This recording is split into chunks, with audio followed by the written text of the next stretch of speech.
중국 전차 170대가 몰려왔습니다. 한국 전차는 단 30대. 누가 봐도 학살이 예고된 전투였습니다. 하지만 결과는 정반대였습니다. 165대가 불탔고 교환비는 24대 1. 현대전 역사상 최고 기록이었습니다. 미국 대령이 경악했습니다. 에이브럼스보다 낫습니다. 일본도 인정했습니다. 한국이 우리를 추월했습니다. 그 충격적인 전말을 지금 공개합니다. 시작하기 전 구독과 좋아요, 그리고 대한민국 화이팅 댓글로 한국을 응원해주세요. 제 이름은 마이클 브래드포드입니다. 미 육군 대령이고 기갑 병과에서 25년을 복무했습니다. 포트 베닝 기갑학교 교관을 지냈고 M1 에이브럼스 전차의 모든 것을 알고 있다고 자부했죠. 아니, 자부하고 있었습니다. 그해 12월 초였습니다. 워싱턴 D.C.의 펜타곤 사무실에서 저는 익숙한 서류 작업을 하고 있었습니다. 창밖으로 보이는 하늘은 잿빛이었고 난방 때문인지 공기가 답답하게 느껴졌어요. 커피를 한 모금 마시려던 순간 제 상관인 해리슨 준장이 문을 열고 들어왔습니다.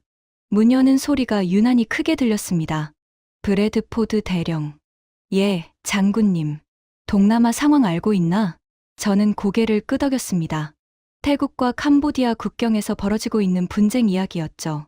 중국 자본이 들어간 경제특구를 두고 양국이 충돌하고 있다는 건 이미 정보, 브리핑을 통해 알고 있었습니다.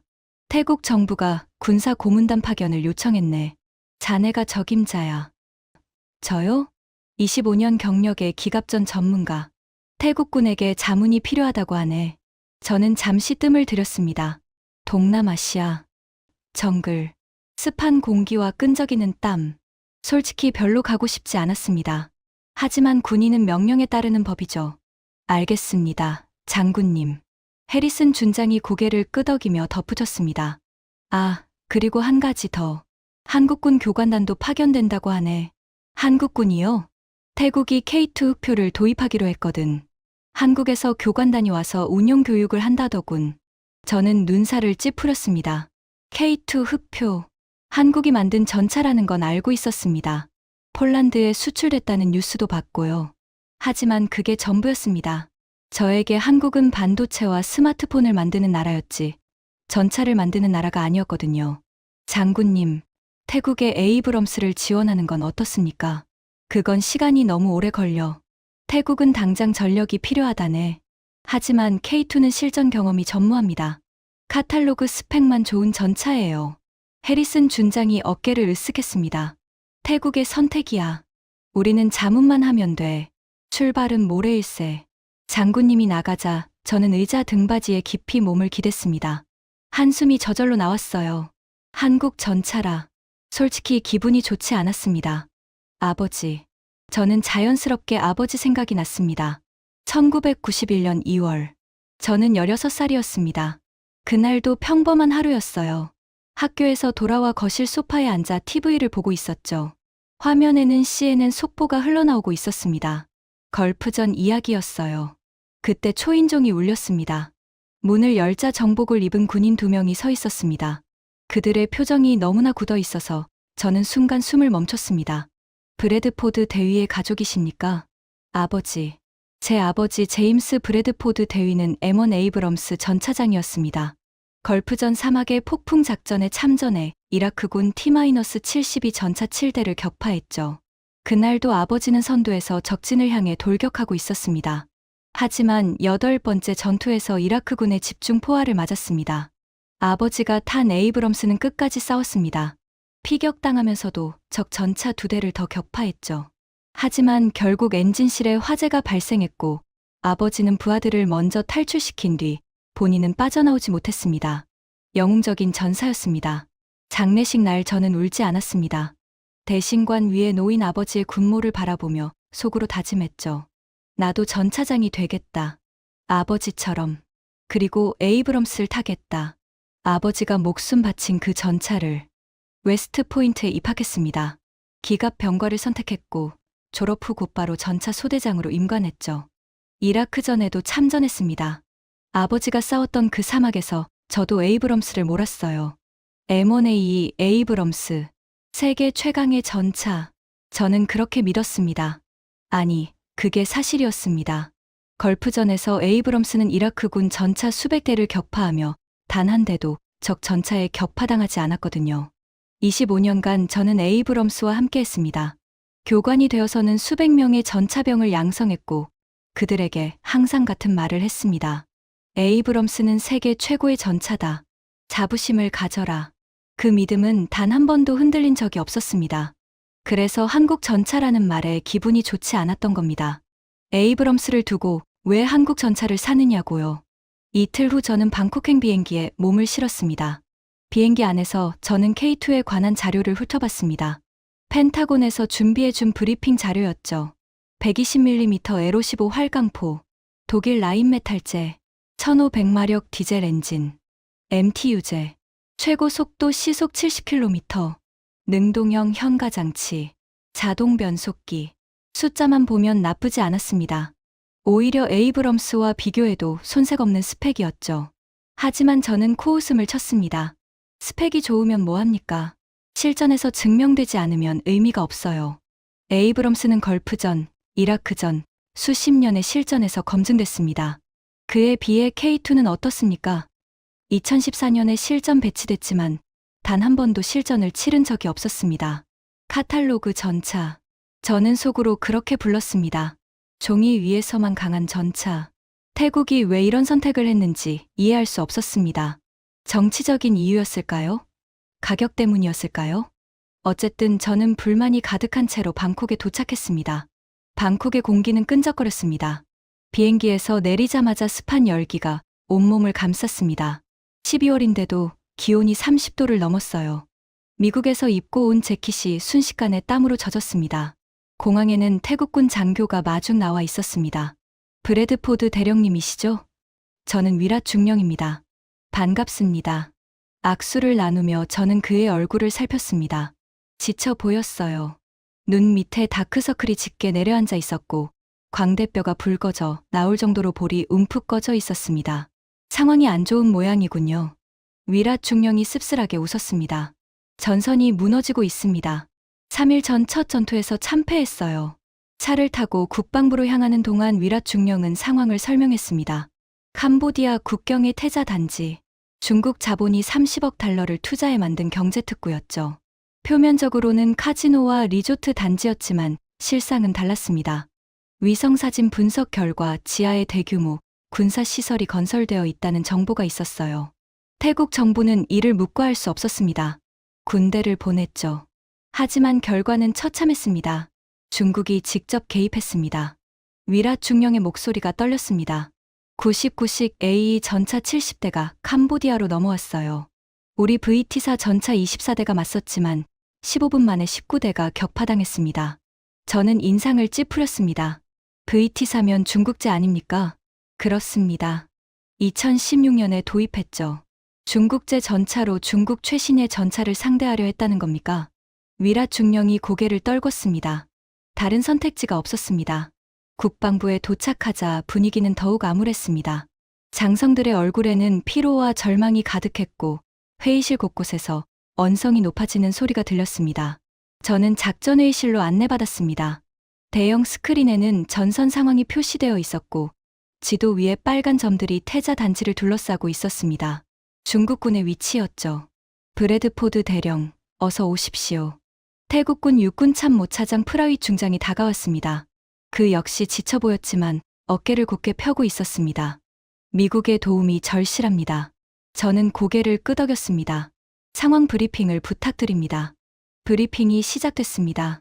첫 전투의 참상은 제가 예상한 것보다 심각했습니다. VT사 전차 24대가 국도를 따라 북상하던 중 99식 A에게 기습당했습니다. 적은 능선 위에 완벽한 매복 진지를 구축하고 있었고 우리 전차들은 그걸 전혀 눈치채지 못했죠. 열영상 장비의 성능 차이가 결정적이었습니다.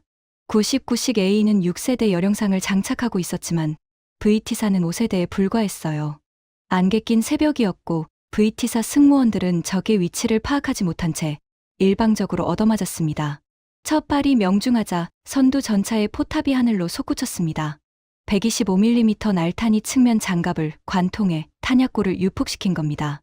이어서 두 번째, 세 번째 포탄이 날아왔습니다. 15분. 단 15분 만에 19대가 불타올랐습니다.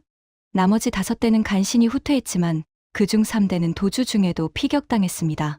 브리핑을 듣는 동안 저는 이를 악물었습니다. 바보 같은 작전이었습니다. 정찰도 없이 적진으로 돌격하다니요. 적의 능력을 과소평가한 대가였습니다. 하지만 진짜 충격적인 소식은 그 다음이었습니다. K2 흑표가 도착합니다. 프라윗 중장이 말했습니다. 한국에서 긴급 공수되고 있어요. 10대가 내일 도착합니다. 저는 눈을 깜빡였습니다. K2요? 예. 폴란드에서 시험 운용 중이던 물량을 긴급 차용했습니다. 미국 측에서 중재해 주셨죠. 저는 해리슨 준장이 한 말을 떠올렸습니다. 태국이 K2를 도입하기로 했다는 말. 그게 이런 의미였던 겁니다. 한국 교관단도 함께 옵니다. 교관단장은 강준혁 중령입니다. 저는 속으로 한숨을 쉬었습니다. 한국 전차, 한국 교관. 기분이 좋지 않았습니다. 실례지만 중장님. 저는 최대한 정중하게 물었습니다. 왜 에이브럼스가 아니라 K2입니까? 미국 정부에 요청하시면 지원해 드릴 수 있었을 텐데요. 프라윗 중장이 저를 바라봤습니다.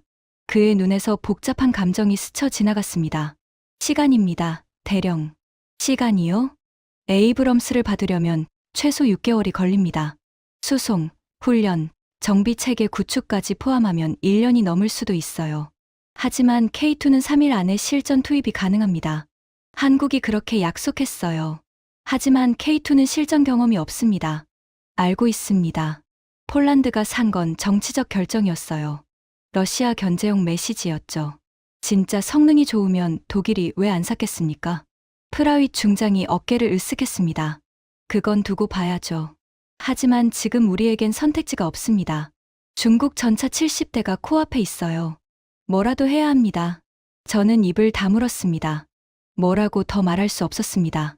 태국의 절박함을 이해하지 못하는 건 아니었으니까요. 하지만 마음 한구석에서 불쾌함이 치밀어 올랐습니다. 에이브럼스 대신 한국 전차라니. 그것도 실전 경험 제로인 카탈로그 전차. 저는 속으로 중얼거렸습니다. 두고 보자. 실전에서 어떻게 되나. 다음 날 저는 전방 지휘소로 이동했습니다. 헬기에서 내려다보는 풍경은 평화로워 보였습니다. 끝없이 펼쳐진 초록빛 정글과 구불구불 흐르는 강. 하지만 그 아래에서는 전쟁이 벌어지고 있었죠. 지휘소에 도착하자 처참한 광경이 눈에 들어왔습니다. 후방으로 후송된 부상자들이 야전병원 텐트에 누워 있었습니다. 화상을 입은 병사들이 신음하고 있었고 군의관들이 분주하게 뛰어다녔습니다. 공기 중에 소독약 냄새와 탄 냄새가 뒤섞여 코를 찔렀어요. 저는 발걸음을 멈추고 그 광경을 바라봤습니다. 전쟁의 현실이었습니다. 지휘소 텐트에 들어가자 여러 장교들이 지도를 앞에 놓고 경론을 벌이고 있었습니다. 그 가운데 낯선 군복을 입은 사람이 눈에 띄었습니다. 한국군 전투복이었습니다. 키는 저보다 조금 작았지만 어깨가 넓고 체격이 탄탄했습니다. 짧게 깎은 머리에 날카로운 눈. 30대 후반에서 40대 초반으로 보였습니다. 우리 눈이 마주쳤습니다. 그가 다가왔습니다. 브래드포드 대령님이시죠? 유창한 영어였습니다. 약간의 억양은 있었지만 의사소통에 전혀 문제가 없었습니다. 저는 강준혁 중령입니다. K2 교관단장이에요. 저는 악수를 받았습니다. 그의 소나기 힘이 상당했습니다. 반갑습니다. 목소리가 생각보다 딱딱하게 나왔습니다. 강중령이 눈을 가늘게 떴습니다. 제 태도를 눈치챈 것 같았습니다. K2는 오늘 밤에 도착합니다. 10대예요. 알고 있습니다. 승무원 교육에 5일 정도 필요합니다. 태국군에서 40명을 선발했어요. 5일이요? 저는 눈살을 찌푸렸습니다. 너무 짧은 것 아닙니까? 에이브럼스 기본 교육만 해도 3개월은 걸립니다. 강중령이 미소를 지었습니다.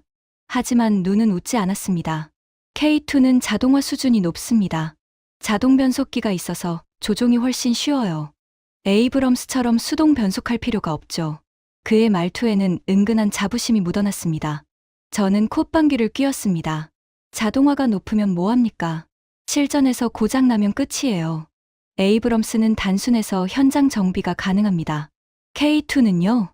강중령의 눈빛이 서늘해졌습니다. 직접 보시면 생각이 달라지실 겁니다. 대령님, 그럴 일은 없을 겁니다. 우리 사이에 차가운 침묵이 흘렀습니다. 첫 만남부터 삐걱거렸습니다. 저도 알고 있었어요. 제가 너무 적대적으로 굴고 있다는 걸. 하지만 어쩔 수 없었습니다. 에이브럼스에 대한 자부심이 그걸 허락하지 않았거든요. 그날 오후 저는 첫 전투가 벌어졌던 현장을 시찰했습니다. 헬기에서 내리자 코를 찌르는 악취가 밀려왔습니다. 탄 고무와 기름 냄새, 그리고 형용할 수 없는 무언가의 냄새가 뒤섞여 있었습니다. 눈앞에 펼쳐진 광경은 처참했습니다. 불에 탄 VT사 전차들이 도로 위에 널브러져 있었습니다. 포탑이 날아간 전차, 무한궤도가 끊어져 옆으로 쓰러진 전차, 완전히 검게 그을린 전차. 저는 한 대의 잔해 앞에 멈춰 섰습니다. 포탑이 뒤집혀서 차체 옆에 떨어져 있었습니다. 125mm 탄약고가 유폭하면서 포탑을 날려버린 겁니다. 10톤이 넘는 포탑이 수십 미터를 날아간 거죠. 안에 타고 있던 승무원들은 어떻게 됐을까요? 저는 눈을 감았습니다. 걸프전에서 비슷한 광경을 본 적이 있었습니다. 다만 그때는 상대가 이라크군 T-70이었고 당하는 쪽은 그들이었죠. 에이브럼스는 그런 꼴을 당하지 않았습니다. 그런데 여기서는 달랐습니다. 같은 중국제 전차끼리 싸웠는데 결과는 일방적이었습니다. VT사는 99식의 수출 버전이었지만 성능이 한 세대 뒤처져 있었던 겁니다. 중국군에게 팔면서 최신 기술은 빼고 판 거죠. 저는 씁쓸한 웃음을 지었습니다. 이래서 무기는 직접 만들어야 하는 겁니다. 옆에 서 있던 위라 중령이 움찔했습니다. 대령님 말씀이 맞습니다. 우리가 어리석었어요. 저는 고개를 저었습니다. 지난 일을 후회해봤자 소용없습니다. 중요한 건 앞으로예요. 그날 저녁 K2가 도착한다는 연락이 왔습니다. 저는 비행장으로 나갔습니다. 어둠 속에서 거대한 C-17 수송기가 착륙했습니다. 램프가 내려가고 안에서 전차가 모습을 드러냈습니다. K2 흡표, 검은색과 녹색이 혼합된 삼색 위장 도색, 낮게 깔린 포탑, 길게 뻗은 120mm 포신. 인정하기 싫었지만 외형은 세련되어 보였습니다. 강준혁 중령이 전차 앞에 서서 뭔가를 점검하고 있었습니다. 그가 저를 보고 다가왔습니다. 어떻습니까, 대령님? 첫인상은? 저는 어깨를 으쓱했습니다. 겉모습은 괜찮네요. 겉모습만요? 실전에서 증명되기 전까진 판단을 보류하겠습니다. 강 중령이 웃었습니다. 이번에는 진짜 웃는 것 같았습니다. 좋습니다. 직접 보여드리죠. 그의 목소리에는 자신감이 넘쳤습니다. 저는 속으로 코웃음을 쳤습니다. 어디 두고 보자. 카탈로그 전차가 실전에서 어떻게 되는지. 그때까지만 해도 저는 몰랐습니다.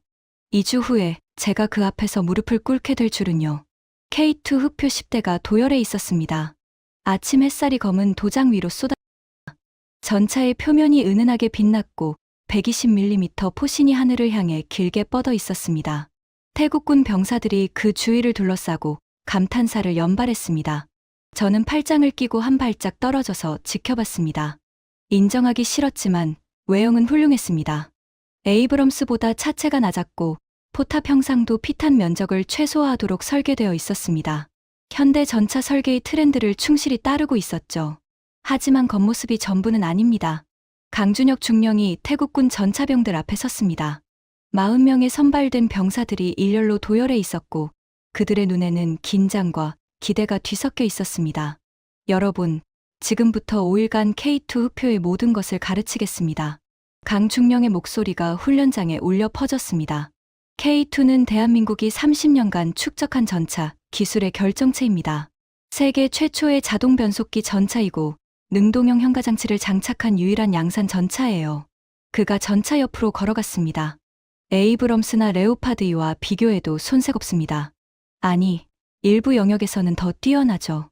저는 코웃음을 쳤습니다. 에이브럼스보다 뛰어나다고요? 입으로야 뭐든 말할 수 있죠. 강중령이 저를 흘끗 봤습니다. 제 표정을 읽은 것 같았습니다. 하지만 그는 아무 말 없이 교육을 계속했습니다. 먼저 조종석을 보여드리겠습니다. 그가 조종수 해치를 열었습니다. 태국군 병사들이 우르르 몰려가 안을 들여다봤습니다. 저도 궁금해서 가까이 다가갔습니다. 조종석은 예상보다 넓었습니다. 에이브럼스의 좁디좁은 공간과는 달랐어요. 그리고 눈에 띄는 건 변속 레버가 없다는 점이었습니다. 자동 변속기입니다. 강중령이 설명했습니다. 12단 자동 변속. 조종수는 가속과 브레이크만 신경 쓰면 됩니다. 수동으로 기어를 바꿀 필요가 없어요. 태국군 병사 하나가 손을 들었습니다. 그게 실전에서 어떤 차이를 만듭니까? 좋은 질문입니다. 강중령이 고개를 끄덕였습니다. 에이브럼스나 레오파드이는 수동 변속입니다. 전투 중에 조종수가 기어를 바꾸면서 동시에 조향을 해야 해요. 10시간 전투가 끝나면 조종수는 녹초가 됩니다. 팔이 저리고 집중력이 떨어지죠. 그가 K2의 조종석을 두드렸습니다. K2 조종수는 그런 필요가 없습니다. 발만 움직이면 됩니다. 체력 소모가 절반으로 줄어들어요. 장시간 전투에서 결정적인 차이를 만들죠. 저는 속으로 인정할 수밖에 없었습니다. 자동 변속기. 에이브럼스에는 없는 기능이었습니다. 물론 에이브럼스도 자동 변속 버전이 개발 중이었지만 아직 양산되지 않았죠. 하지만 그게 전부였습니다. 자동 변속기 하나로 전차의 우열이 결정되는 건 아니니까요. 이틀간의 교육이 이어졌습니다. 저는 참관인 자격으로 모든 과정을 지켜봤습니다. 화력 통제 장치 조작법, 능동형 현가 장치의 작동 원리, 열영상 장비 사용법. 한국군 교관들은 하나하나 꼼꼼하게 가르쳤고 태국군 병사들은 스펀지처럼 빨아들였습니다. 셋째 날에는 사격 훈련이 시작됐습니다. 저는 관측소에서 쌍안경으로 지켜봤습니다. K2가 2km 떨어진 표적을 향해 포를 쐈습니다. 굉음과 함께 포탄이 발사됐고 불과 2초 후에 표적이 폭발했습니다. 명중이었습니다. 이어서 두 번째, 세 번째 사격. 모두 명중했습니다. 명중률이 괜찮네요. 옆에 있던 위라 중령이 말했습니다.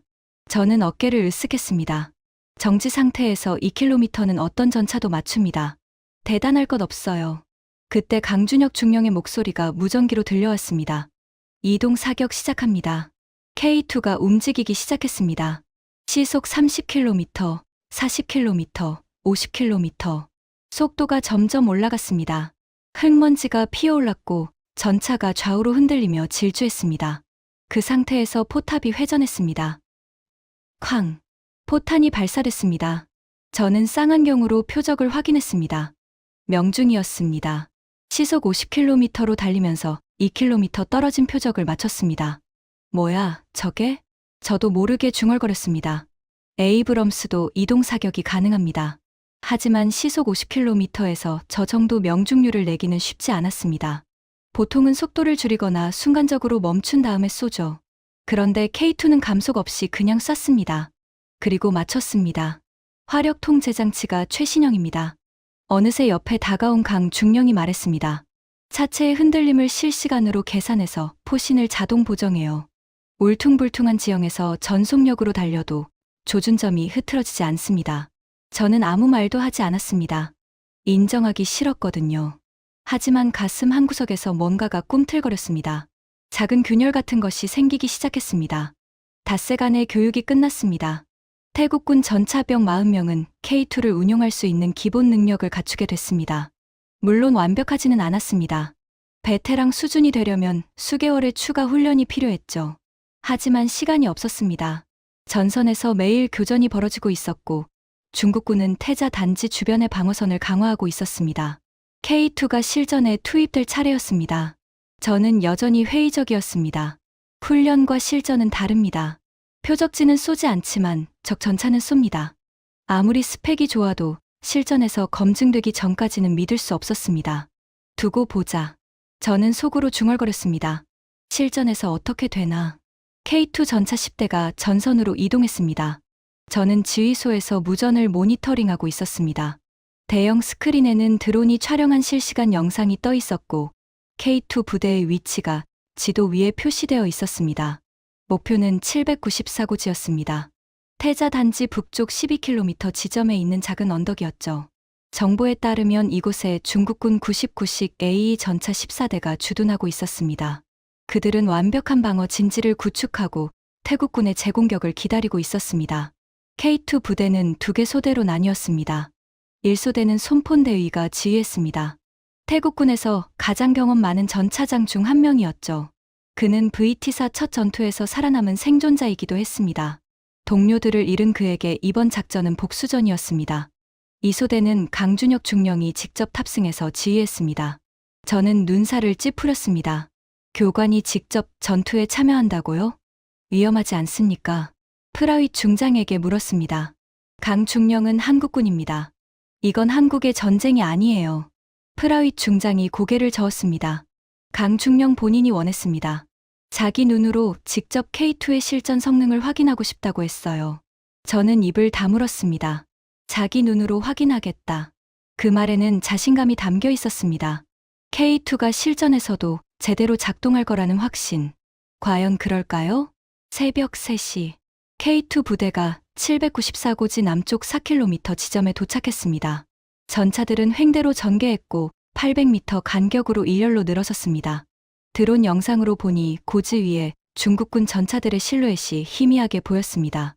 그들은 아직 K2의 접근을 눈치채지 못한 것 같았습니다. 강중령의 목소리가 무전기로 들려왔습니다. 전 차량, 열영상 가동. 목표물 확인되면 보고. 잠시 침묵이 흘렀습니다. 이어서 손폰 대위의 목소리. 1호차, 목표물 14개 확인. 거리 2100m. 2호차, 목표물 14개 확인. 3호차, 확인. 모든 전차가 목표물을 포착했습니다. 저는 스크린을 뚫어지게 쳐다봤습니다. K2의 열영상 장비는 7세대 최신형이었습니다. 중국 99식의 6세대보다 한 세대 앞섰죠. 이 어둠 속에서는 K2가 유리했습니다. 하지만 14대 대 10대. 수적으로는 중국군이 앞섰습니다. 강중령의 명령이 떨어졌습니다. 전 차량, 사격 개시. 굉음이 울려 퍼졌습니다. 10대의 K2가 동시에 포를 쐈습니다. 120mm 활강포에서 날탄이 발사됐고 초속 1700m의 속도로 어둠을 가르며 날아갔습니다. 2100m, 불과 1.2초. 첫 일제 사격에서 7발이 명중했습니다. 저는 숨을 멈췄습니다. 드론 영상에서 중국군 진지 곳곳에서 화염이 솟구쳤습니다. 99식 전차 7대가 동시에 불길에 휩싸였습니다. 포탑이 하늘로 날아가는 것도 보였습니다. 탄약고가 유폭한 겁니다. 7대. 단 한 번의 일제 사격으로 절반을 날려버렸습니다. 중국군이 반격하기 시작했습니다. 남은 7대가 포탑을 돌려 K2를 향해 쏘았습니다. 하지만 그들은 K2의 정확한 위치를 알 수 없었습니다. 포구 섬광을 보고 대략적인 방향만 짐작했을 뿐이었죠. 그들의 포탄은 K2 부대 주변에 떨어졌지만 정작 전차에는 명중하지 못했습니다. K2 부대는 이미 움직이고 있었습니다. 사격 후 즉시 600m 이동해서 새로운 위치를 잡았습니다. 쏘고 움직이고 다시 쏘는 기동사격 전술이었습니다. 두 번째 일제 사격. 이번에는 6발이 명중했습니다. 불과 5분. 14대 중 13대가 격파됐습니다. 마지막 한 대는 급히 후진을 시도했지만 세 번째 사격에서 격파됐습니다.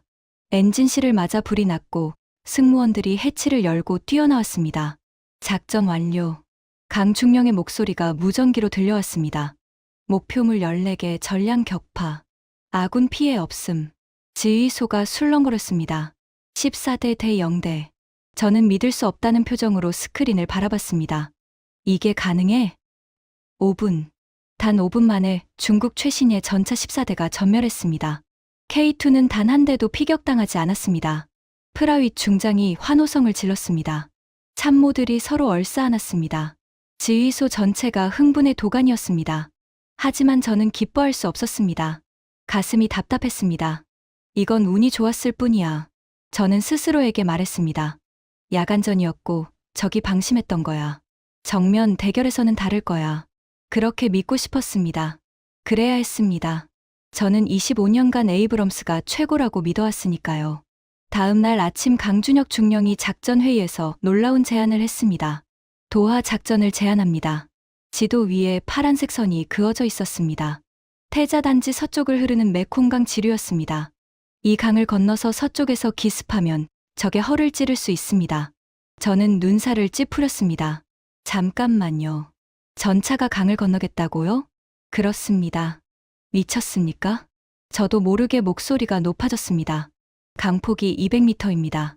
수심은 최소 1.5m 이상이에요. 전차가 어떻게 강을 건넙니까? 강중령이 담담하게 대답했습니다. K2는 잠수 도하가 가능합니다. 뭐요? 스노클 장비를 장착하면 수심 4.1m까지 잠수할 수 있어요. 강바닥을 따라 걸어서 건너는 겁니다. 저는 할 말을 잃었습니다. 전차가 물속에 들어간다고요? 에이브럼스는 그런 기능이 없었습니다. 강을 건너려면 교량을 이용하거나 공병이 부교를 설치해야 했죠. 잠수 도하 같은 건 상상도 못했습니다. 위험하지 않습니까? 프라윗 중장이 물었습니다. 도하 중에는 완전히 무방비 상태가 됩니다. 적에게 발각되면 전멸할 수도 있어요. 그래서 야간에 진행합니다. 정찰 결과 서쪽 강변은 적의 경계가 허술해요. 그들은 북쪽 도로만 집중 감시하고 있습니다. 저는 고개를 저었습니다. 너무 위험합니다. 한 대라도 강 속에서 고장나면 전체 작전이 망할 수 있어요. 강 중령이 저를 똑바로 쳐다봤습니다. 브래드포드 대령님, 저희를 믿어주십시오. 저는 입을 다물었습니다. 그의 눈에는 확신이 가득했습니다. K2가 해낼 수 있다는 확신. 결국 작전은 승인됐습니다. 그날 밤 10시 K2 부대가 도하 지점으로 이동했습니다. 저도 동행했습니다. 직접 눈으로 확인하고 싶었거든요. 정말로 전차가 강을 건널 수 있는지. 도하 지점에 도착하자 K2 전차들이 일렬로 늘어서 있었습니다. 승무원들이 스노클 장비를 장착하고 있었습니다. 엔진 흡기구에 길이 4m의 신축식 파이프를 설치하고 차체의 모든 틈새를 방수 테이프로 밀봉하는 작업이었습니다. 강준혁 중령이 작업을 감독하고 있었습니다. 도하 중에는 절대 해치를 열면 안 됩니다. 물이 들어오면 즉시 비상부상 절차를 밟으세요. 승무원들이 고개를 끄덕였습니다. 긴장한 표정이었습니다. 당연했습니다. 물속으로 들어간다는 건 두려운 일이니까요. 첫 번째 전차가 강물 속으로 들어갔습니다. 솜폰 대위의 전차였습니다. 저는 숨을 죽이고 지켜봤습니다. 전차가 경사진 강둑을 천천히 내려갔습니다. 무한궤도가 물에 잠기기 시작했고 이윽고 차체 전체가 물속으로 사라졌습니다. 수면 위로는 스노클 파이프만 보였습니다. 마치 잠수함의 잠만경처럼요. 1분, 2분, 3분. 시간이 느리게 흘렀습니다. 무전기에서 솜폰 대위의 목소리가 들려왔습니다. 수심 1.8m. 정상 진행 중. 저는 안도의 한숨을 내쉬었습니다. 진짜 되는 거였습니다. 15분 후 첫 번째 전차가 반대편 강둑으로 올라왔습니다. 물을 뚝뚝 흘리며 진흙투성이가 된 K2가 어둠 속에서 모습을 드러냈습니다. 도하 완료. 솜폰 대위의 목소리가 들려왔습니다. 나머지 9대도 차례로 강을 건넜습니다. 단 한 대의 사고도 없이 모든 전차가 무사히 도하를 완료했습니다. 저는 멍하니 그 광경을 바라봤습니다. 전차가 강을 건넜습니다. 200m 강폭을 수심 1.8m의 물속을 무한궤도로 걸어서 건넜습니다. 에이브럼스는 이거 못합니다. 저도 모르게 중얼거렸습니다. 에이브럼스는 이거 못합니다. 강준혁 중령이 저를 봤습니다. 뭐라고 하셨습니까? 저는 고개를 저었습니다. 아무것도 아닙니다. 하지만 속으로는 인정할 수밖에 없었습니다. K2가 에이브럼스보다 뛰어난 점이 있다는 걸. 자동 변속기, 그리고 잠수 도하. 최소한 이 두 가지에서는 K2가 앞섰습니다. 그날 새벽 K2 부대는 서쪽에서 기습 공격을 감행했습니다. 결과는 압도적이었습니다. 태자 단지 서쪽 방어선에 배치된 99식 6대가 순식간에 격파됐습니다. 중국군은 서쪽에서 공격이 올 줄은 꿈에도 몰랐던 겁니다. 강이 있으니까 전차가 올 리 없다고 생각했겠죠. 하지만 K2는 왔습니다. 강을 건너서. 저는 지휘소에서 전황을 지켜보며 복잡한 심경이랬습니다. 이건 운이 아니었습니다. 기술이었습니다. K2가 가진 기술이 불가능을 가능하게 만든 겁니다. 가슴 한구석에서 무언가가 흔들리고 있었습니다. 25년간 쌓아온 신념에 균열이 생기고 있었습니다. 중국의 반격이 시작됐습니다. 베이징은 더 이상 숨길 이유가 없다고 판단한 것 같았습니다. 태자 단지에서의 연인, 패배가 중국의 자존심을 건드렸기 때문이죠. 위성사진 분석 결과가 올라왔습니다. 저는 그 숫자를 보고 숨이 멎는 것 같았습니다. 99식 AE 100대. 중국 인민해방군 제72집단군 기갑 여단이 캄보디아 국경을 넘어 남하하고 있었습니다. 그것도 AE 최신형으로만 구성된 부대였습니다. AE는 기존 99식보다 한 세대 진화한 괴물이었습니다. 엔진 출력이 1800마력으로 증가했고 능동방호 체계가 이중으로 강화됐습니다. 인공지능 기반 자동 조준 시스템까지 탑재돼서 인간 포수보다 빠른 반응 속도를 자랑했죠. 이건 자살행위입니다. 저는 작전 회의에서 목소리를 높였습니다. K2 30대로 100대를 상대할 수 없습니다. 한국에서 추가로 20대가 도착한 상태였습니다. 총 30대. 하지만 적은 100대였습니다. 3.3배의 수적 열세. 아무리 K2가 좋아도 이건 무리였습니다. 프라윗 중장이 침통한 표정으로 말했습니다. 철수해야 할까요? 그것도 안 됩니다. 강준혁 중령이 고개를 저었습니다. 철수하면 태자 단지를 완전히 잃게 됩니다. 중국이 요새화하면 2번 다시 탈환할 수 없어요. 그렇다고 100대와 정면으로 맞설 순 없잖습니까? 제 목소리가 높아졌습니다. 중령, 현실을 직시하세요. 3대1의 열세는 기술로 극복할 수 없습니다. 강중령이 저를 똑바로 쳐다봤습니다. 대령님, 전쟁은 숫자로만 하는 게 아닙니다. 그건 패배자의 변명입니다. 걸프전에서 에이브럼스가 이라크 전차를 상대로 몇 대 몇이었는지 기억하십니까? 저는 입을 다물었습니다. 걸프전. 당시 미군 기갑부대는 수적으로 열세였습니다. 하지만 기술적 우위로 압도적인 승리를 거뒀죠. 이라크군 전차 수백 대를 격파하면서 아군 피해는 거의 없었습니다. 지형을 이용하면 됩니다. 강중령이 지도를 펼쳤습니다. 적은 세 방향에서 동시에 공격해올 겁니다. 하지만 우리에겐 지형의 이점이 있어요. 그가 지도 위에 한 지점을 가리켰습니다. 중앙 루트는 이 계곡을 통과해야 합니다. 병목 지형이에요. 여기서 매복하면 적의 수적 우위를 무력화시킬 수 있습니다. 저는 고개를 저었습니다. 적도 바보가 아닙니다. 매복을 경계할 거예요. 물론입니다. 하지만 다른 선택지가 있습니까? 회의실이 조용해졌습니다. 아무도 대안을 제시하지 못했습니다. 결국 강중령의 작전이 채택됐습니다. K2 20대는 중앙 방어선에 집중 배치하고 나머지 10대는 좌우 측면에 분산시켜 견제 역할을 맡기기로 했습니다. 저는 불안했습니다. 너무 위험한 도박이었습니다. 100대. 그 숫자가 계속 머릿속을 맴돌았습니다. 작전 개시 전날 밤 저는 잠을 이룰 수가 없었습니다. 텐트 밖으로 나오자 밤하늘에 별이 총총했습니다. 정글의 습한 공기가 피부에 닿았고 어디선가 야생동물의 울음소리가 들려왔습니다. 잠이 안 오십니까? 뒤에서 목소리가 들렸습니다.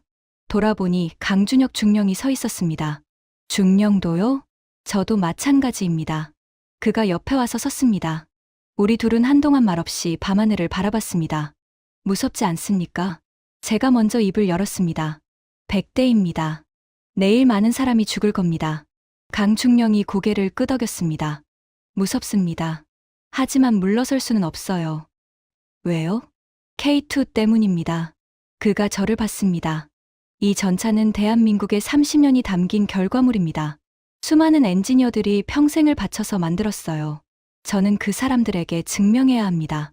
K2가 세계 최고의 전차라는 걸. 저는 아무 말도 하지 않았습니다. 그의 눈에서 결의가 느껴졌습니다. 목숨을 걸 각오가 되어 있는 사람의 눈빛이었습니다. 대령님은 왜 군인이 됐습니까? 갑자기 그가 물었습니다. 저는 잠시 망설였습니다. 아버지 때문입니다. 아버지요? 걸프전에서 전사하셨어요. 에이브럼스 전차장이었죠. 적 전차 7대를 격파하고 부하들을 구하다가 돌아가셨습니다. 목이 막혔습니다. 30년이 넘었는데도 여전히 아버지 이야기는 힘들었습니다. 아버지가 목숨을 바친 에이브럼스예요. 그래서 저는 에이브럼스가 최고라고 믿어왔습니다. 강중령이 고개를 끄덕였습니다. 이해합니다. 하지만 말이죠. 저는 한숨을 쉬었습니다. K2를 보면서 흔들리고 있습니다. 제가 믿어왔던 것들이. 강중령이 미소를 지었습니다. 대령님 아버지도 이해하실 겁니다. 뭐요? 세상은 변합니다. 최고는 영원하지 않아요. 중요한 건 누가 최고냐가 아니라 무엇을 위해 싸우느냐입니다. 대령님 아버지는 그걸 아셨을 거예요. 저는 그를 바라봤습니다. 한국군 중령. 나이는 저보다 10살쯤 어렸습니다. 하지만 그의 말에는 무게가 있었습니다. 내일 살아남으면 한잔합시다. 강중령이 손을 내밀었습니다. 저는 그 손을 잡았습니다. 좋습니다. 다음 날 아침 7시 중국군의 대공세가 시작됐습니다. 드론 영상으로 적의 이동이 포착됐습니다. 99식 AE 100대가 세 갈래로 나뉘어 진격하고 있었습니다. 좌익 종대 33대, 북쪽 국도를 따라 남아 중앙 종대 34대, 중부 산악지대를 통과, 우익 종대 33대, 서쪽 강변 도로를 따라 진격. 예상대로군요. 강준혁 중령이 말했습니다. 중앙 종대가 계곡에 진입하면 공격합니다. 저는 지휘소에서 스크린을 주시했습니다. 심장이 두근거렸습니다. 중앙 종대 34대가 계곡 입구에 도착했습니다. 좁은 도로를 따라 일열 종대로 진입하기 시작했습니다. 양쪽으로 가파른 산비탈이 솟아 있었고 울창한 나무들이 시야를 가렸습니다. 완벽한 매복 지형이었습니다. 하지만 중국군도 바보가 아니었습니다. 선두 전차들이 천천히 전진하며 주변을 경계했습니다. 포탑이 좌우로 회전하며 적을 탐색했죠.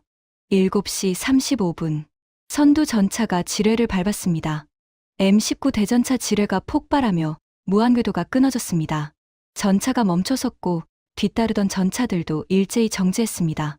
바로 그 순간 양쪽 능선에서 포탄이 날아왔습니다. K2 20대가 동시에 발사했습니다.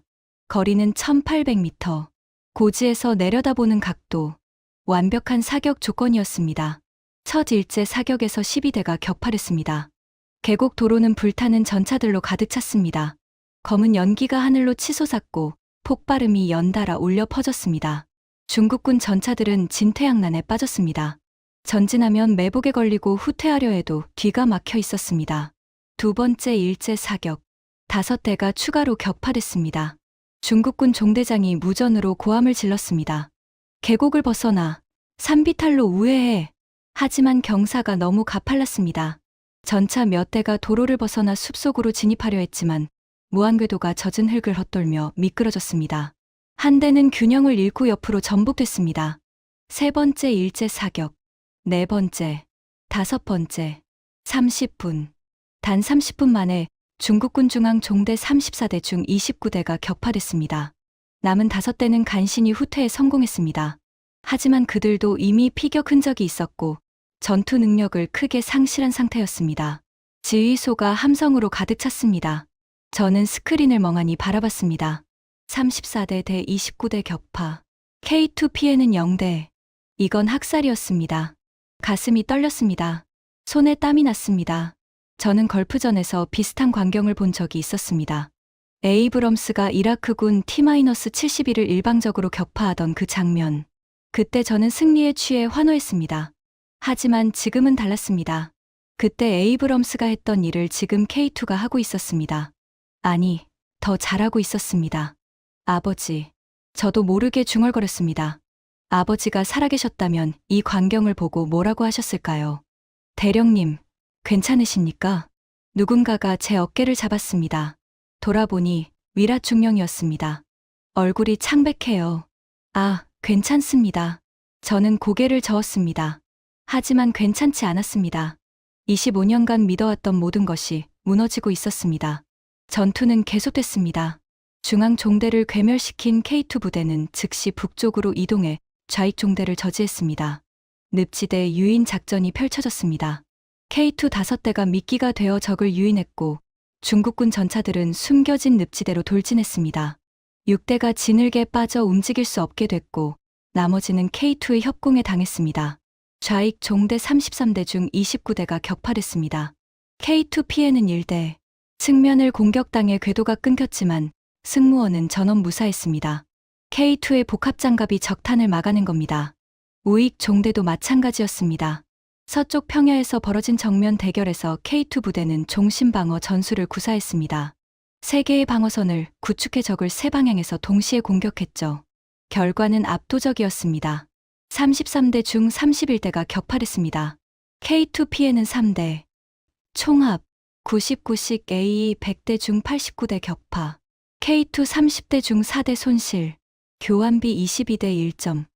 현대전 역사에서 유례를 찾기 힘든 대승이었습니다. 하지만 전투는 아직 끝나지 않았습니다. 남은 중국군 전차 11대가 캄보디아 본토로 도주했고 베이징은 추가 병력을 파견하겠다고 위협했습니다. 그러나 상황은 급변했습니다. K2의 활약상이 전 세계에 알려지기 시작한 겁니다. CNN이 위성 사진과 드론 영상을 공개했습니다. 계곡에 널브러진 99식 잔해들, 불타는 전차들, 그리고 그 모든 것을 해낸 K2 흑표. 21세기형 쿠르스크 전투. BBC는 그렇게 표현했습니다. 전 세계 군사 전문가들이 경악했습니다. 중국 최신의 전차 100대가 한국 전차 30대에게 괴멸당했다고요? 저는 펜타곤에서 온 전화를 받았습니다. 해리슨 준장이었습니다. 브래드포드, 현장에서 직접 본 거 맞나? 맞습니다. 장군님, 믿을 수가 없군. 보고서를 상세하게 작성해서 보내게. 전화를 끊자 다른 전화가 왔습니다. 나토 본부, 영국 국방부, 이스라엘 모사드까지 모두가 K2에 대해 알고 싶어 했습니다. 가장 충격적인 반응은 일본에서 왔습니다. 일본 방위성 관계자가 익명으로 인터뷰한 내용이 언론에 공개됐습니다. 십식 전차로는 K2를 상대할 수 없습니다. 솔직히 인정해야 합니다. 한국이 우리를 추월했습니다. 저는 그 기사를 읽으며 쓴웃음을 지었습니다. 일본. 평소에 한국과 경쟁 관계에 있던 나라가 한국을 인정했습니다. 이건 보기 드문 일이었습니다. 그만큼 K2의 성과가 압도적이었다는 뜻이겠죠. 이스라엘의 반응도 인상적이었습니다. 메르카바 믹사와 동급이라고 평가합니다. 이스라엘 전차 전문가의 코멘트였습니다. 메르카바. 이스라엘이 자랑하는 세계 최고 수준의 전차. 그와 동급이라는 평가는 최고의 찬사였습니다. 독일 라인메탈에서도 반응이 왔습니다. 우리가 만든 에로15포를 이렇게 잘 활용하다니 놀랍습니다. 에로15 활강포. 독일제 포신이었지만 K2의 화력 통제 장치와 결합해서 원본보다 더 뛰어난 성능을 발휘하고 있었습니다. 지휘소에 강준혁 중령이 들어왔습니다. 그의 얼굴에는 피로가 역력했지만 눈빛은 살아 있었습니다. 대령님, 들으셨죠? 뭐요? 세계가 주목하고 있습니다. K2를. 저는 고개를 끄덕였습니다. 들었습니다. 어떻게 생각하십니까? 강중령이 물었습니다. 저는 잠시 침묵했습니다. 25년간 믿어왔던 것들이 무너졌습니다. 에이브럼스가 최고라는 믿음. 한국은 전차를 만들 수 없다는 편견. 실전 경험이 없으면 의미 없다는 확신. 모든 것이 산산조각 났습니다. 중령. 저는 입을 열었습니다. 솔직히 말하겠습니다. 네, 내가 틀렸습니다. 강중령의 눈이 커졌습니다. K2가 에이브럼스보다 못하다고 생각했습니다. 카탈로그 전차라고 비웃었죠. 하지만 틀렸습니다. 저는 그를 똑바로 쳐다봤습니다. K2는 대단한 전차입니다. 인정합니다. 강중령이 미소를 지었습니다. 하지만 그 미소에는 승리의 기쁨보다 안도감이 담겨 있었습니다. 감사합니다, 대령님. 아직 끝나지 않았습니다. 저는 고개를 저었습니다. 중국이 물러나지 않을 겁니다. 추가 병력을 보내겠죠. 알고 있습니다. 그래도 싸울 겁니까? 물론입니다. 강중령이 단호하게 대답했습니다. 저는 그를 바라봤습니다. 나도 함께 싸우겠습니다. 네. 미군 고문단 자격으로요. 더 이상 방관만 할 수 없습니다. 강중령이 손을 내밀었습니다. 환영합니다. 저는 그 손을 잡았습니다. 25년 전 아버지가 에이브럼스에서 싸웠듯이 저는 K2 곁에서 싸우기로 결심했습니다. 중국이 물러나지 않았습니다. 베이징은 추가 병력을 파견했습니다. 99식 A-70대가 캄보디아 국경을 넘어 남하하고 있다는 정보가 들어왔습니다. 첫 번째 100대에서 89대를 잃고도 포기하지 않은 겁니다. 지휘소 분위기가 무거워졌습니다. 또 70대입니다.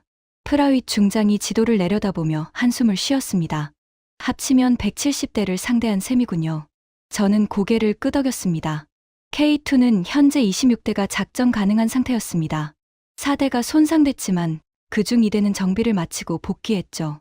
하지만 70대를 또 상대해야 한다는 건 부담이었습니다. 강준혁 중령이 입을 열었습니다. 이번이 마지막입니다. 무슨 뜻입니까? 중국도 무한정 전차를 보낼 순 없어요. 국제 여론이 심상치 않습니다. 유엔 안보리에서 규탄 결의안이 논의되고 있고 미국과 EU가 제재를 경고하고 있죠. 그의 분석이 맞았습니다. 중국 입장에서도 이번 70대가 마지막 카드였습니다. 이것마저 실패하면 더 이상 군사적 수단을 쓰기 어려워질 터였습니다.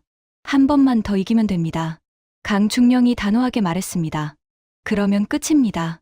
저는 그를 바라봤습니다. 2주 전만 해도 저는 이 사람을 비웃었습니다. 한국 전차 따위가 뭘 할 수 있겠냐고 생각했죠.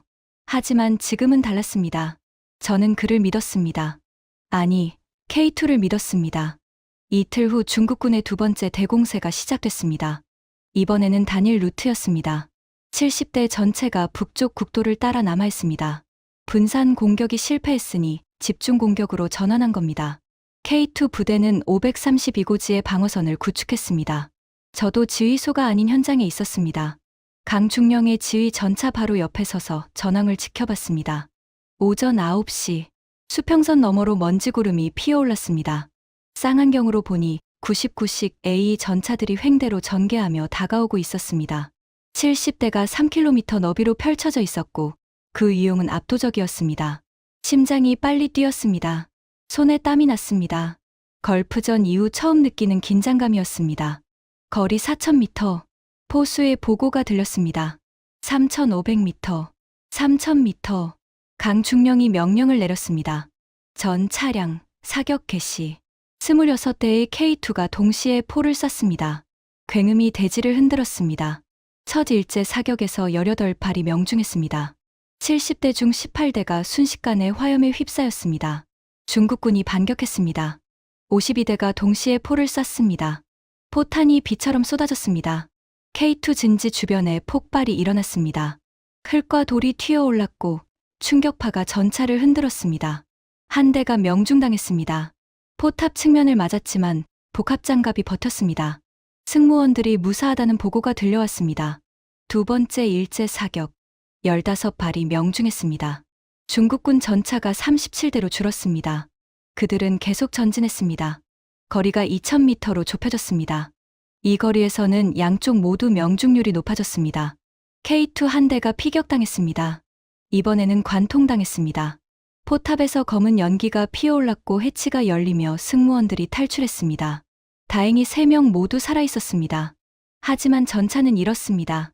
저는 이를 악물었습니다. 이래서 전쟁이 무서운 겁니다.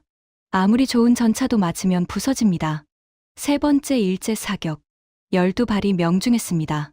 중국군이 25대로 줄었습니다. 그들의 기세가 꺾이기 시작했습니다. 선두 전차들이 속도를 늦췄습니다. 지휘관이 망설이는 것 같았습니다. 계속 전진할지 후퇴할지. 강중령이 기회를 놓치지 않았습니다. 1소대 우측 측면 기동, 2소대 좌측 측면 기동. 협공한다. K2 부대가 움직이기 시작했습니다. 정면에서 버티던 전차들이 좌우로 갈라지며 적의 측면을 노렸습니다. 종신방어에서 협공으로 전환한 겁니다. 중국군은 혼란에 빠졌습니다. 세 방향에서 동시에 포탄이 날아왔습니다. 어디를 막아야 할지 판단할 수 없었습니다. 네 번째 일제 사격, 9발이 명중했습니다. 다섯 번째, 7발. 중국군이 후퇴하기 시작했습니다. 살아남은 9대가 방향을 돌려 도주했습니다. 하지만 K2는 놓아주지 않았습니다. 추격전이 벌어졌습니다. K2의 시속 70km는 99식의 60km보다 빨랐습니다. 하나씩 따라잡아 격파했습니다. 오전 10시 30분. 전투가 끝났습니다. 70대 중 65대가 격파됐습니다. 5대만이 캄보디아 본토로 도주했습니다. K2 피해는 3대. 결과를 합산했습니다. 170대 투입, 165대 격파, K2 손실 7대, 교환비 23.6대 1점. 아니, 반올림하면 24대 1점. 현대 기갑전 역사상 최고의 교환비였습니다. 저는 전차에서 내려 하늘을 올려다봤습니다. 파란 하늘이었습니다. 구름 한 점 없이 맑았습니다. 아버지. 저는 속으로 불렀습니다. 보고 계십니까? 세상이 바뀌었습니다. 전투가 끝난 후 저는 보고서를 작성했습니다. 펜타곤에 보낼 공식 보고서였습니다. 저는 오랫동안 키보드 앞에 앉아 있었습니다. 무엇을 어떻게 써야 할지 고민이 됐습니다. 25년간 저는 에이브럼스가 최고라고 믿어왔습니다. 그 믿음을 부정하는 보고서를 써야 했습니다. 결국 저는 솔직하게 썼습니다. 비밀 제한 배포, 제목 K2 표 전차 실전평가 보고서, 작성자 마이클 브래드포드 대령, 미 육군 기갑병과 1점 개요. 본 보고서는 태국 캄보디아 국경분쟁에서 대한민국 K2 흑표 전차의 실전 성능을 평가한 내용을 담고 있습니다. 2점 전투 결과 요약. 투입 K2 흑표 30대, 적 중국 99식 A 170대, 격파 165대, 손실 7대, 교환비 23.61. 3점 평가. K2 흑표는 현존하는 전차 중 최상위급 성능을 보유하고 있습니다. 특히 다음 영역에서 M1A, 에이브럼스를 능가합니다. 자동 변속기 조종수 피로도 감소, 장시간 전투 유리, 잠수 도하 수심 4.1m 도하 가능, 에이브럼스는 불가. 능동형 현가장치 헐다운 전술 극대화, 피탄 면적 최소화, 화력 통제 장치 이동 중 명중률 에이브럼스 대비 우수. 4점건의 사항. 미 육군은 K2 흑표의 기술을 면밀히 분석하고 차세대 전차 개발에 반영할 것을 건의합니다. 또한 한국과의 방산 협력을 강화하여 기술 교류를 확대할 것을 권고합니다. 5점 결론. K2 흑표는 실전에서 검증된 세계 최정상급 전차입니다. 강준혁이 웃었습니다. 아직 모릅니다. 아니요, 확실합니다. 이 정도 전과를 세우고 진급 못하면 한국군에 문제가 있는 겁니다. 우리 둘은 웃었습니다. 처음으로 편하게 웃었습니다. 대령님, 강중령이 말했습니다. 처음에 저를 싫어하셨죠? 솔직히 말하면 그랬습니다. 알고 있었어요. 눈빛에서 느껴졌거든요. 미안합니다. 아니요, 이해합니다. 그가 고개를 저었습니다. 에이브럼스는 대령님 아버지가 목숨 바친 전차니까요. 그걸 부정하는 것처럼 느껴지셨을 겁니다. 저는 고개를 끄덕였습니다. 하지만 이제는 생각이 바뀌었습니다. 어떻게요? 최고의 전차가 뭔지는 중요하지 않습니다. 중요한 건 무엇을 위해 싸우느냐예요. 아버지는 부하들을 지키기 위해 싸우다 돌아가셨습니다. 전차가 에이브럼스든 K2든 그건 중요하지 않았을 겁니다. 강중령이 고개를 끄덕였습니다. 좋은 깨달음입니다. 중령 덕분입니다. 저는 진심으로 말했습니다. K2를 보여줘서 고맙습니다. 덕분에 제 눈이 열렸어요. 강중령이 미소를 지었습니다. 언제든 한국에 오세요. 제가 안내해 드리겠습니다. 꼭 가겠습니다. 우리는 악수를 나눴습니다. 더 이상 적대감은 없었습니다. 전우가 됐습니다. 미국으로 돌아왔습니다. 워싱턴 D.C.는 겨울이었습니다. 차가운 바람이 불었고 하늘은 잿빛이었습니다. 저는 알링턴 국립묘지로 향했습니다. 아버지를 만나러요. 묘지에 도착하자 하얀 십자가들이 끝없이 늘어서 있었습니다. 눈이 살짝 내리고 있었고 십자가 위로 하얀 가루가 쌓이고 있었습니다. 저는 아버지의 묘비 앞에 섰습니다. 제임스 H. 브래드포드, 대위, 미 육군, 1958-1991. 영웅은 영원히 잠들지 않는다. 저는 무릎을 꿇었습니다. 찬 땅이 무릎을 적셨지만 신경 쓰이지 않았습니다. 아버지. 목소리가 떨렸습니다. 다녀왔습니다. 바람이 불었습니다. 마치 아버지가 대답하는 것 같았습니다. 아버지, 저는 25년간 에이브럼스가 최고라고 믿어왔습니다. 아버지가 목숨 바친 전차니까요. 그 믿음을 지키는 게 아버지를 기리는 길이라고 생각했습니다. 저는 잠시 말을 멈췄습니다. 하지만 틀렸습니다. 눈발이 얼굴에 닿았습니다. 차가웠습니다. K2라는 전차를 봤습니다. 한국이 만든 전차예요. 솔직히 처음에는 비웃었습니다. 한국이 뭘 알겠냐고요. 하지만 제가 틀렸습니다. 저는 주머니에서 뭔가를 꺼냈습니다. K2와 함께 찍은 사진이었습니다. 전투가 끝난 후 강준혁 중령이 찍어준 사진이었죠. K2는 대단한 전차였습니다. 170대의 중국 전차를 상대로 23대 1의 교환비를 기록했어요. 에이브럼스도 이런 전과를 세운 적은 없습니다. 저는 사진을 묘비 앞에 놓았습니다. 아버지, 세상이 바뀌었습니다. 바람이 다시 불었습니다. 한국이라는 나라가 있습니다. 70년 전에는 전쟁으로 폐허가 됐던 나라예요. 미국이 도와줬죠. 아버지 세대가 한국전쟁에서 싸웠잖아요. 저는 고개를 들어 하늘을 바라봤습니다. 그 나라가 이제는 세계 최고의 전차를 만듭니다. 도움받던 나라가 도움을 주는 나라가 됐어요. 미국이 한국 전차를 연구하는 시대가 왔습니다. 저는 미소를 지었습니다. 대단하지 않습니까? 눈이 조금 더 세차게 내리기 시작했습니다. 아버지, 저는 이제 알겠습니다. 저는 일어섰습니다. 최고의 전차가 뭔지는 중요하지 않습니다. 중요한 건 무엇을 위해 싸우느냐예요. 아버지는 부하들을 위해 싸우셨잖아요. 그게 중요한 겁니다. 저는 경례를 했습니다. 아버지, 자랑스러운 아들이 되겠습니다. 경례를 내리고 돌아섰습니다. 발걸음이 가벼웠습니다. 25년간 짊어졌던 짐을 내려놓은 기분이었습니다. 에이브럼스가 최고여야 한다는 강박, 그걸 놓아버리니 자유로웠습니다. 묘지를 나서려는데 전화가 울렸습니다. 해리슨 준장이었습니다.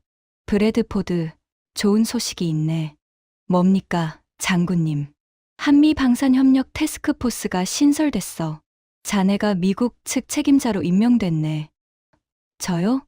K2를 가장 잘 아는 미국인이 자네잖아. 한국 측과 기술 교류를 담당하게 될 거야. 저는 웃음이 났습니다. 운명의 장난 같았습니다. 한국 전차를 비웃던 제가 한국과 협력하는 책임자가 되다니요. 감사합니다, 장군님. 열심히 하겠습니다. 전화를 끊고 저는 다시 아버지 묘비를 돌아봤습니다. 멀리서 하얀 십자가가 보였습니다. 아버지, 저 한국에 자주 가게 될 것 같습니다. 바람이 불었습니다. 마치 아버지가 웃는 것 같았습니다. 여러분, 지금까지 이야기를 들어주셔서 감사합니다. K2 흑표 30대가 중국 전차 170대를 상대로 거둔 승리. 이건 단순한 군사적 승리가 아니었습니다. 70년 전 폐허에서 시작한 나라가 세계 최고의 전차를 만들어낸 이야기였습니다. 도움받던 나라가 도움을 주는 나라가 된 이야기였습니다. 저는 미국인으로서 솔직히 인정합니다. K2 흑표는 대단한 전차입니다. 에이브럼스의 아들인 제가 이렇게 말하는 겁니다. 여러분도 자부심을 가지셔도 됩니다. 대한민국은 대단한 나라입니다. 세계가 인정하고 있습니다. 이 영상이 도움이 됐다면 구독과 좋아요 부탁드립니다. 다음에 더 놀라운 이야기로 찾아뵙겠습니다. 지금까지 감동피치였습니다. 감사합니다.